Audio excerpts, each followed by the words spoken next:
Legalitas merupakan hal yang penting dalam kepemilikan properti, karena semakin lengkap legalitas yang dimiliki, semakin kuat pula kekuatan hukum yang dimilikinya. Bukan hanya itu, kelengkapan legalitas juga dapat mempengaruhi nilai jual properti tersebut. Dalam hal tentang legalitas, sering kita mendengar tentang AJB dan PPJB, masih banyak masyarakat belum tahu dan membedakan antara AJB dan PPJB. Kedua istilah tersebut memang merupakan surat pengikat untuk transaksi jual beli properti, meskipun mirip tetapi AJB dan PPJB memiliki kekuatan hukum yang berbeda. Oleh karena itu, bagi Anda yang ingin mengetahui apa saja perbedaan AJB dan PPJB, berikut penjelasannya.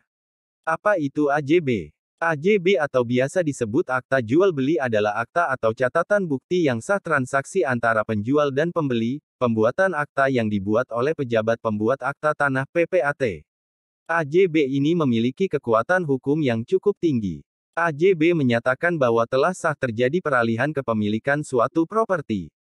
Data yang ada di AJB. Ketika membuat AJB, pastikan bahwa data-data yang ada di sertifikat tersebut lengkap. Berikut ini data yang harus ada di sertifikat AJB adalah, identitas pembeli meliputi tanggal lahir, pekerjaan dan alamat lengkap, kemudian ada juga data lengkap pembeli seperti nama lengkap, pekerjaan dan alamat.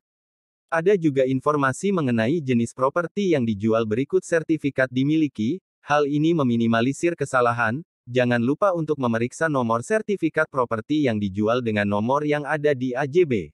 Dalam AJB ada juga data lokasi properti yang dijual, mulai dari informasi provinsi, kecamatan, kelurahan dan nama jalan.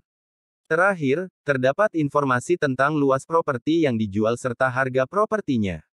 Apa itu PPJB? PPJB adalah perpanjangan dari kata perjanjian pengikatan jual beli, akta pengikat dari penjual kepada pembeli yang kadang dibuat tanpa melalui PPAT dan biasanya dibuat oleh developer.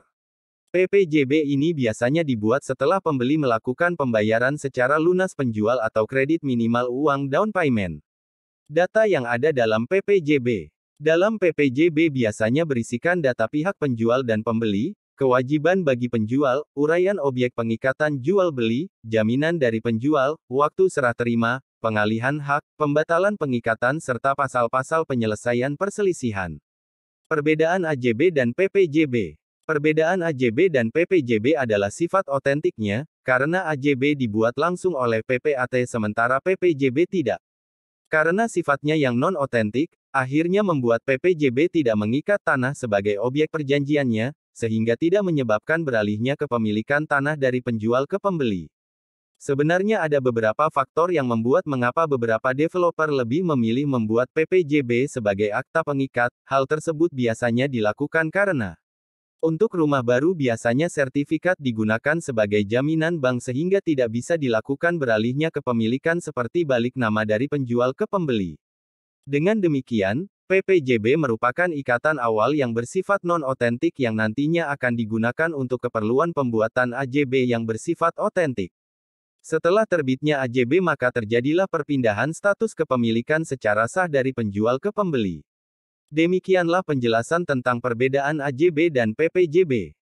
Semoga bisa bermanfaat dan bisa memberikan pencerahan untuk Anda. Silakan subscribe channel kami agar Anda bisa mendapatkan notifikasi video terbaru. Silakan bagikan video ke rekan Anda agar bisa bermanfaat untuk orang lain.